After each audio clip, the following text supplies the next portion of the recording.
Assalamualaikum warahmatullahi wabarakatuh.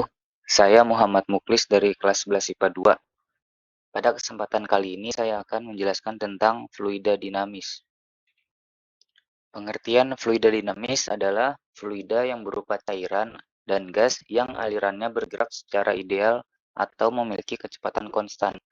Jadi secara sederhana, fluida dinamis adalah aliran air yang mengalir dengan kecepatan tertentu. Ciri-ciri fluida ideal antara lain sebagai berikut. Yang pertama, tidak mengalami gesekan, yang berarti pada saat aliran mengalir, gesekan antara fluida dan dinding bisa diabaikan. Yang kedua adalah kecepatan fluida pada setiap titik konstan. Artinya kecepatan tidak berubah-ubah. Yang ketiga adalah alirannya mengikuti lintasan, sehingga tidak mengalami turbulensi. Yang keempat adalah incompressible. Artinya, fluida ideal memiliki massa jenis yang selalu konstan sepanjang alirannya pada setiap waktu. Selanjutnya dalam fluida dinamis ada persamaan kontinuitas. Pada hukum kontinuitas dikatakan bahwa debit fluida di semua titik mempunyai besar yang sama. Jadi meskipun ujung awal dan akhir pipa berbeda ukurannya, namun debit fluidanya akan tetap sama. Debit adalah tiap satuan volume dibagi waktu. Sehingga rumus untuk mencari debit adalah volume dibagi waktu. Selain itu, untuk mencari debit dapat juga dengan cara luas penampang dikali kecepatan. Setiap debit yang mengalir yang keluar dari suatu penampang, maka akan dihitung dengan cara menghitung seberapa luas penampang dikali kecepatannya. Semakin besar luas penampang, maka kecepatan debit yang mengalir semakin kecil, dan sebaliknya, jika semakin kecil luas penampang, maka kecepatan air yang mengalir akan semakin cepat. Pada hukum kontinuitas, debit air yang masuk melalui penampang besar A1 dan keluar melalui penampang kecil A2, debitnya adalah sama. Maka bisa dirumuskan debit 1 sama dengan debit 2 dengan rumus penampang luas 1 dikali kecepatan penampang 1 sama dengan luas penampang 2 dikali kecepatan penampang 2. Selanjutnya akan masuk ke contoh soal. Yang pertama, jika luas penampang A1 sebesar 16 cm3 dan luas penampang A2 sama dengan 4 cm persegi dan laju zat cair V2 sama dengan 2 meter per second, maka besar V1 adalah, dengan soal seperti ini kita bisa menggunakan rumus Q1 sama dengan Q2. Jadi A1 dikali V1 sama dengan A2 dikali V2. Sehingga A1 diketahui 16 cm persegi dikali V1 yang akan kita cari sama dengan A2 sebesar 4 cm persegi dikali V2 sebesar 2 meter per second. Maka V1 didapatkan 8 dibagi 16, sehingga besaran V1 adalah 0,5 meter per second. Lalu pada soal nomor 2, dari gambar diketahui ada sebuah air yang mengalir melalui pipa dengan luas penampang berbeda-beda. Jika air mengalir dari pipa A ke pipa B lalu ke C, perbandingan luas penampang A dengan penampang C adalah 8:3. Jika kecepatan aliran air di penampang A adalah V, maka kecepatan aliran pada pipa C adalah, maka kita bisa menjawab dengan rumus QA sama dengan QC, yaitu luas penampang A dikali kecepatan A sama dengan luas penampang C dikali kecepatan C. Sehingga kecepatan C bisa diketahui luas penampang C dibagi luas penampang A dikali kecepatan A. Sehingga kecepatan C bisa kita dapatkan sama dengan 3/8 V. Selanjutnya adalah persamaan Bernoulli. Persamaan Bernoulli memiliki pengertian jumlah dari tekanan serta energi kinetik dan energi potensial tiap volume yang berada di setiap titik aliran fluida adalah sama.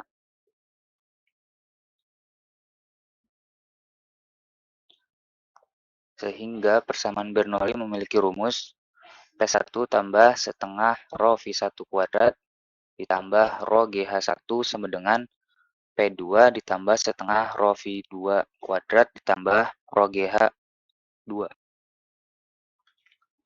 Dengan hukum Bernoulli dapat kita ketahui luas penapang A yang lebih kecil dibanding luas penapang A2 memiliki tekanan yang sama. Masuk ke contoh soal. Semisal posisi pipa besar adalah 5 meter di atas tanah dan pipa kecil 1 meter di atas tanah. Kecepatan aliran air pada pipa besar adalah 36 km per jam dengan tekanan 9,1 dikali 105 Pascal. Sedangkan tekanan di pipa yang kecil 2 kali 105 Pascal. Besar kecepatan air pada pipa kecil adalah diketahui massa jenis air adalah 103 kg per meter kubik dan percepatan gravitasi adalah 10 per meter second persegi. Dari soal tersebut dapat kita masukkan rumus P1 ditambah setengah Rho V12 ditambah Rho GH1 sama dengan P2 ditambah setengah Rho V22 ditambah Rho GH2. Lalu kita masukkan semua yang diketahui sehingga menghasilkan yang ditanyakan adalah kecepatan air pada pipa kecil, yaitu V2. Sehingga hasil dari V2 adalah 40 meter per second. Untuk penerapan persamaan Bernoulli dalam kehidupan sehari-hari, contohnya ada banyak. Misalnya dapat kita ambil gaya angkat pesawat, alat penyemprot nyamuk, dan juga teorema Torricelli. Untuk gaya angkat pesawat sendiri, pada sayap pesawat terbang terdapat persamaan Bernoulli, yakni kecepatan di sisi atas sayap pesawat harus lebih besar dibanding kecepatan aliran udara di bawah sayap pesawat. Dan untuk gaya pada sayap bawah pesawat harus lebih besar dibanding gaya pada sayap atas pesawat.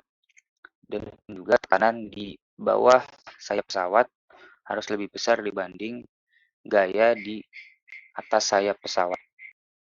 Hal inilah yang menyebabkan pesawat bisa terbang di atas udara. Selanjutnya adalah teorema Torricelli, yakni kelajuan fluida yang menyembur keluar dari lubang yang terletak pada jarak h di bawah permukaan atas fluida dalam tangki, sama seperti kelajuan yang diperoleh sebuah benda yang jatuh bebas dari ketinggian h. Jadi teorema Torricelli ini digunakan untuk menghitung kebocoran tangki. Contoh soal yang pertama, terdapat sebuah bak yang berisi air dan terdapat sebuah keran seperti gambar di atas. Jika gravitasi sama dengan 10 meter per second kuadrat, maka kecepatan semburan air dari keran adalah, kita bisa memasukkan rumus dari gerak jatuh bebas, yakni Vt kuadrat sama dengan 2GH. Maka kita masukkan 2 dikali gravitasi yang sebesar 10 meter per second kuadrat dan kita mendapat persamaan 0,45 sama dengan 9. Sehingga Vt sama dengan akar dari 9, yakni 3. Sehingga dapat kita ketahui kecepatan semburan air adalah 3 meter per second. Kita ulang, cara menjawabnya adalah dengan rumus Vt kuadrat, yakni 2GH. Maka kita masukkan 2 dikali gravitasi 10 meter per second kuadrat dikali ketinggian. Ketinggian ini dihitung dari atas tangki, yakni sebesar 45 cm. Dan dikonversikan ke dalam meter menjadi 0,45, sehingga dapat kita tuliskan 2 dikali 10 dikali 0,45, yaitu 9. Sehingga Vt sama dengan akar dari 9, yakni 3 meter per second. Lalu soal nomor 2 adalah perbedaan tekanan udara antara atas dan bawah pesawat 20 Newton per meter. Jika kecepatan aliran udara di bawah sayap adalah 70 meter per second, berapakah kecepatan aliran udara di atas sayap pesawat? Dengan Rho sama dengan 1,29 kg per meter kubik. Jawabannya adalah P2 dikurang P1 sama dengan setengah Rho dalam kurung V1 kuadrat dikurang V2 kuadrat. Lalu kita masukkan perbedaan tekanan udara atas dan bawah pesawat, yakni 20 Newton per meter sama dengan setengah dikali Rho sebesar 1,29 dalam kurung V1 kuadrat dikurang V2, yaitu 70 meter per second kuadrat. Lalu dapat kita tuliskan 31,008 sama dengan V1 kuadrat dikurang 4900. Maka V1 dapat kita peroleh sebesar 70,22 meter per second. Sekian materi penjelasan dari materi fluida dinamis. Mohon maaf jika banyak kesalahan. Wabillahi taufiq wal hidayah. Wassalamualaikum warahmatullahi wabarakatuh.